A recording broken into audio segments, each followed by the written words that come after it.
Assalamualaikum warahmatullahi wabarakatuh.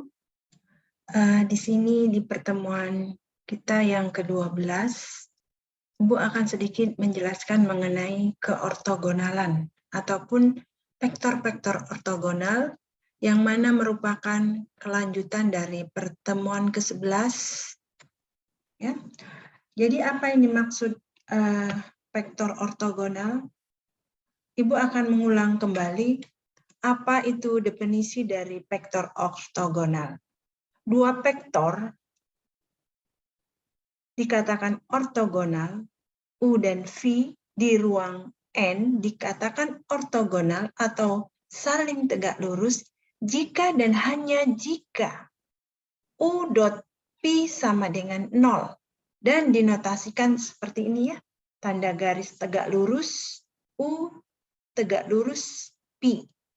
Dengan kata lain, vektor 0 di ruang N bersifat ortogonal dengan semua vektor di ruang N. Sebagai contoh ditunjukkan di sini, tunjukkan bahwa vektor tak 0, U artinya apa? Vektor tersebut bukan merupakan vektor yang 0, ya, ataupun yang bernilai 0, sama dengan poin-poin yang ada di situ ataupun bagian-bagiannya itu min 2, 3, 1, 4, dan Pi sama dengan 1, 2, 0, min 1. Saling tegak lurus di ruang 4 dimensi. Penyelesaiannya, lantas kita buat U dot Pi. Yang mana apabila U dot P ini hasilnya adalah 0, maka kedua vektor tersebut merupakan suatu vektor yang saling tegak lurus. Jadi U kita tuliskan kembali di sini, min 2, 3, 1, 4, dikali ya, perkalian titik 1, 2, 0, 1. Min 2 dikali 1 ditambah 3 dikali 2 tambah 1 dikali 0 ditambah 4 kali min 1. Lantas kita dapatkan min 2 tambah 6 tambah 0 kurang 4 dan sama dengan 1. Dengan demikian U dan P ortogonal di ruang 4 dimensi. Ya. Lantas keortogonalan tentang proyeksi ortogonal. Bagaimana proyeksi yang saling tegak lurus? Suatu vektor U dapat dinyatakan sebagai hasil jumlah dari dua vektor yang berbeda. Satu vektor sejajar dengan vektor tak 0, A, dan vektor lainnya tegak lurus terhadap vektor A. Itulah yang dimaksud dengan proyeksi ortogonal. Ya. Hasil jumlah dari dua vektor yang berbeda. Satu vektor sejajar dengan vektor tak 0, A, dan vektor lainnya tegak lurus terhadap vektor A. Jika U dan A ditempatkan sedemikian sehingga titik-titik awalnya saling berhimpit di titik Q, maka vektor U dapat diuraikan sebagai gambar berikut. Tarik sebuah garis dari ujung U yang memotong tegak lurus pada vektor A, buat sebuah vektor W1 dari Q hingga ke garis tegak lurus tersebut, hitung selisih dari. Kita lihat sini ya, tarik sebuah garis dari U yang memotong tegak lurus pada vektor A, memotong tegak lurus pada vektor A, ini dia.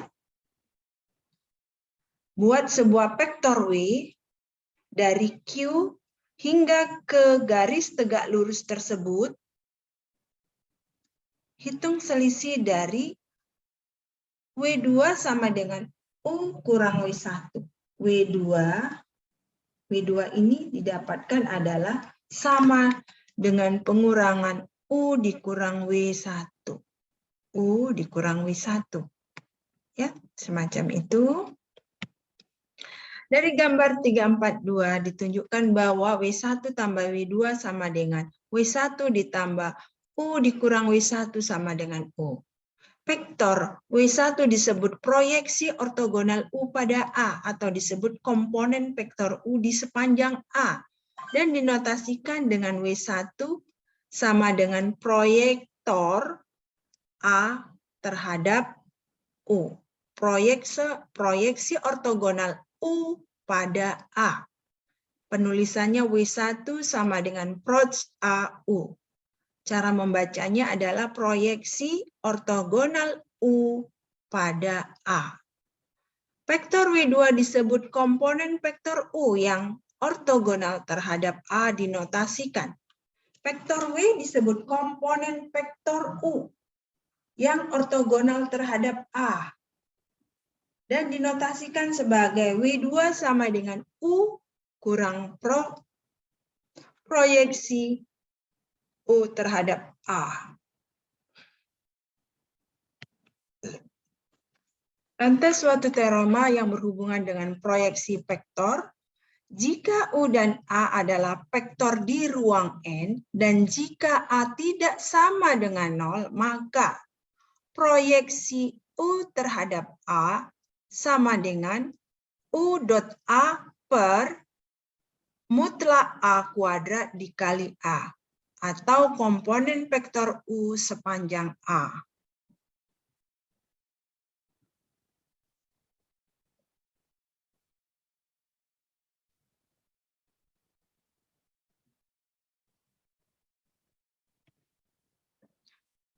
U sama dengan proyektor A terhadap U sama dengan U dikurang U dot A per mutlak A kuadrat dikali A, atau komponen vektor U yang ortogonal terhadap A.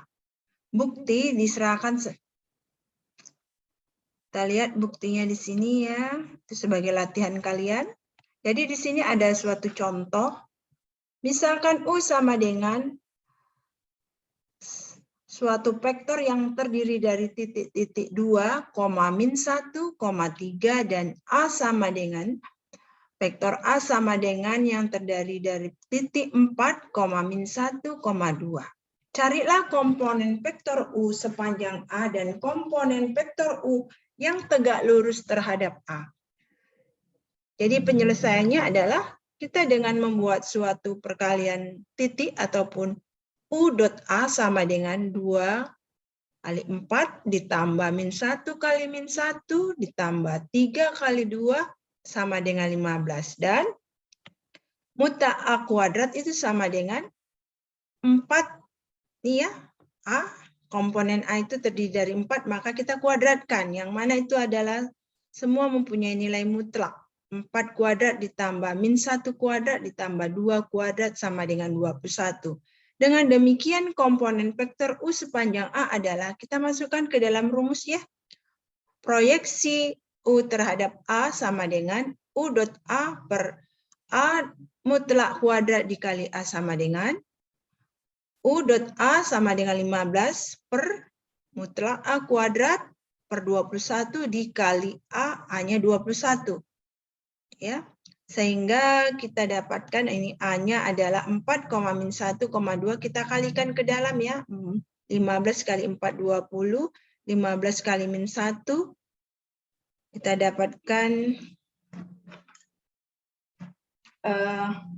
ini udah diperkecil ya. 15 dikali 1, 15 sama-sama dibagi 3. Sehingga didapatkan min 5 per 7.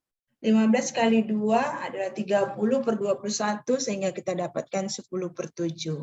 Dan komponen vektor U yang tegak lurus terhadap A adalah, ini rumusnya U dikurang U dot A per mutlak A kuadrat dikali A sama dengan 2 min 1, 3 dikurang 20 per 7, min 5 per 7, 10 per 7 sama dengan min 6 per 7, min 2 per 7, 11 per 7. Inilah hasilnya ya. Jadi komponen vektor U sepanjang A itu adalah ini 20 per 7, min 5 per 7, 10 per 7. Sementara komponen vektor U yang tegak lurus terhadap A adalah ini. Ya. Selanjutnya, kalau kita cerita mengenai keortogonalan, maka kita akan bisa mencari jarak dari satu titik dan garis. Artinya apa? Dari satu titik tertentu ke garis tertentu, kita bisa lihat berapa jaraknya itu dengan menggunakan konsep keortogonalan. Jadi hal tersebut berlaku suatu teorema yang menjelaskan jarak titik dan garis. Di sini dijelaskan yaitu jarak D, ya kita istilahkan dengan D, merupakan suatu titik. Jarak D adalah titik PO yang terdiri dari XO, YO dan garis. Dan garis yang berupa persamaan AX tambah BY tambah C sama dengan 0. Dalam ruang 2 dimensi adalah. Jadi untuk mencari suatu jarak dari titik tertentu ke garis, kita dengan mencarinya bisa menggunakan rumus D sama dengan AXO tambah BY0 tambah C per akar A kuadrat ditambah B kuadrat. Yang kedua, jarak ataupun bisa disimbolkan dengan D dari titik PO dan garis AXBY tambah CZ tambah D sama dengan 0 dalam ruang 3 dimensi adalah dengan suatu formula D sama dengan AX0 tambah BY0 ditambah CY0 tambah D per akar A kuadrat ditambah B kuadrat ditambah C kuadrat. Sebagai contoh kita lihat di sini.